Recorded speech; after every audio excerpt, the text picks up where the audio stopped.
Assalamualaikum warahmatullahi wabarakatuh. Salam sejahtera untuk kita semua. Saya ucapkan selamat pagi kepada yang terhormat Bapak Fariful Lutfi selaku dosen pengampu bahasa Indonesia HKI kelas 1E, serta tak lupa pula saya ucapkan selamat pagi kepada teman-teman sekalian.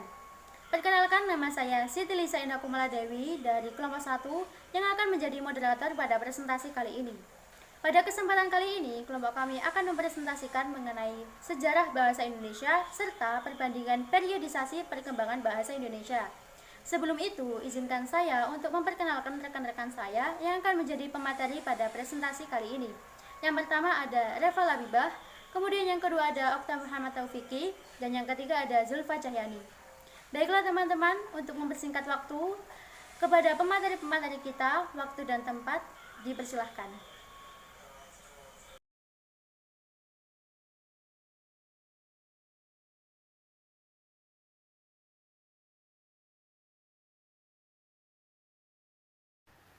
Assalamualaikum warahmatullahi wabarakatuh. Saya, Reva Labibah, akan menjelaskan abstrak dari sejarah dan periodisasi perkembangan bahasa Indonesia dan materi dari sejarah awal perkembangan bahasa Indonesia. Bahasa Indonesia merupakan bahasa nasional yang digunakan di negara Republik Indonesia. Dari sejarah lahirnya bahasa Indonesia, yang dimana masih menggunakan bahasa Melayu dan diresmikan penggunaannya setelah proklamasi kemerdekaan Indonesia. Bahasa Indonesia tumbuh berkembang ditandai dengan adanya kosakata yang semakin meningkat, pesatnya ruralisasi, modernisasi, ilmu pengetahuan dan teknologi, ditambah dengan adanya keragaman suku, bangsa, dan budaya yang dimiliki Indonesia, menjadikan keragaman bahasa dari setiap suku yang berbeda. Akan tetapi, bahasa Indonesia harus bisa menjadi instrumen utama dalam melakukan interaksi di Indonesia sebagai bahasa pemersatu bangsa. Perbedaan antara pemakaian kosakata yang dilafalkan oleh masyarakat di berbagai suku mencerminkan nilai-nilai budaya, bahasa bangsa yang mendasari rasa kebangsaan. Sejarah perkembangan bahasa Indonesia. Sejarah awalnya, bahasa berasal dari bahasa Sanskerta, yaitu basa, yang memiliki arti kapasitas khusus yang ada pada manusia guna menggunakan dan mendapatkan sistem komunikasi secara kompleks, serta sebuah bahasa merupakan contoh spesifik dari sistem itu. Awal mula sejarah bahasa Indonesia lahir pada 28 Oktober 1928. Pada saat itu, para pemuda dari berbagai Nusantara berkumpul dalam suatu rapat dan berikrar, salah satu bunyinya yaitu menjunjung bahasa persatuan bahasa Indonesia. Pada keputusan Kongres 5 Bahasa Indonesia II tahun 1954 di Medan menyatakan bahwa bahasa Indonesia mempunyai akar dari bahasa Melayu. Bahasa Melayu mulai dipakai di kawasan Asia Tenggara sejak abad ke-7. Bukti-bukti yang menyatakan itu adalah dengan ditemukannya prasasti-prasasti kuno. Pada tahun 1928, bahasa Melayu mengalami perkembangan yang luar biasa. Pada tahun tersebut, para tokoh pemuda dari berbagai latar belakang suku dan kebudayaan menetapkan bahasa Indonesia sebagai bahasa persatuan Indonesia. Keputusan ini dicetuskan melalui Sumpah Pemuda, dan baru setelah kemerdekaan Indonesia, tepatnya pada tanggal 18 Agustus 1945, bahasa Indonesia diakui secara yuridis.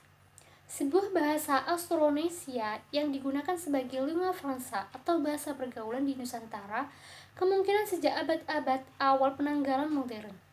Bentuk bahasa sehari-hari ini sering dinamai dengan istilah Melayu pasar.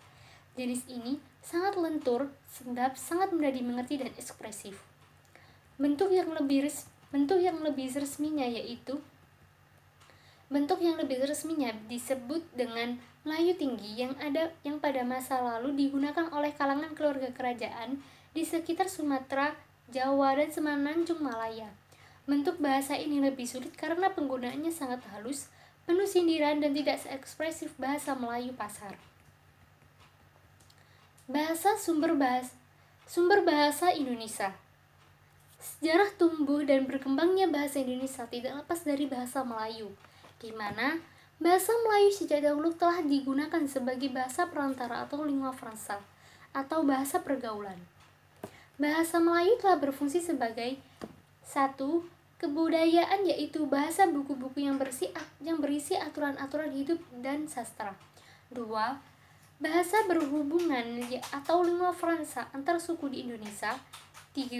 Bahasa perdagangan baik bagi suku yang ada di Indonesia maupun pedagang yang berasal dari luar Indonesia. 4. Bahasa resmi kerajaan.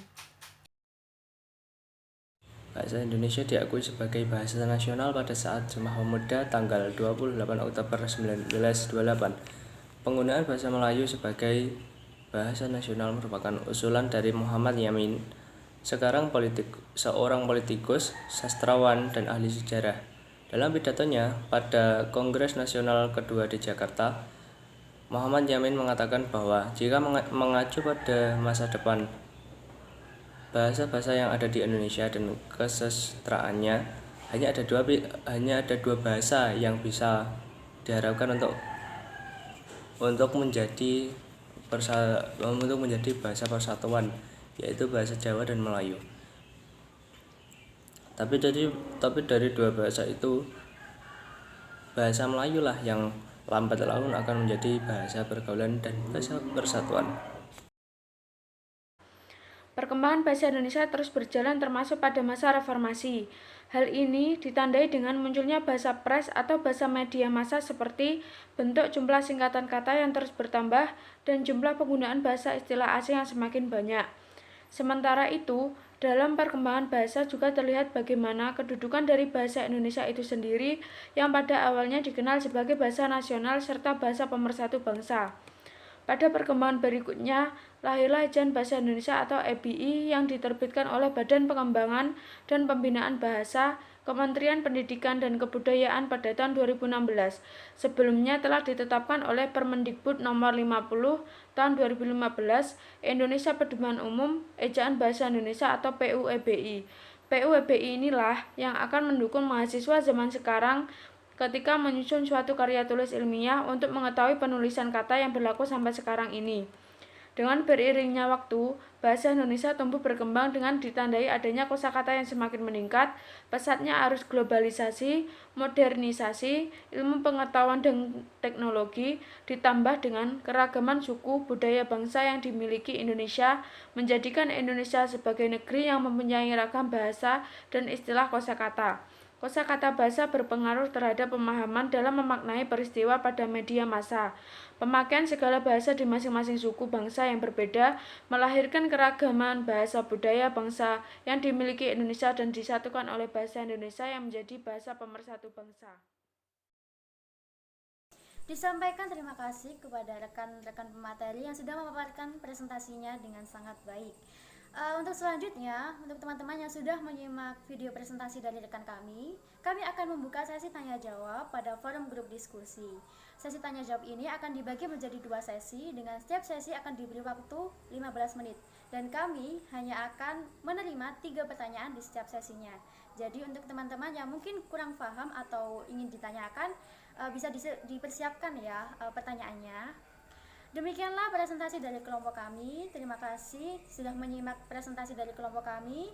Saya Siti Saindah Kumala Dewi selaku moderator.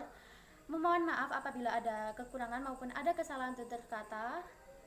Akhirul kalam, wassalamualaikum warahmatullahi wabarakatuh.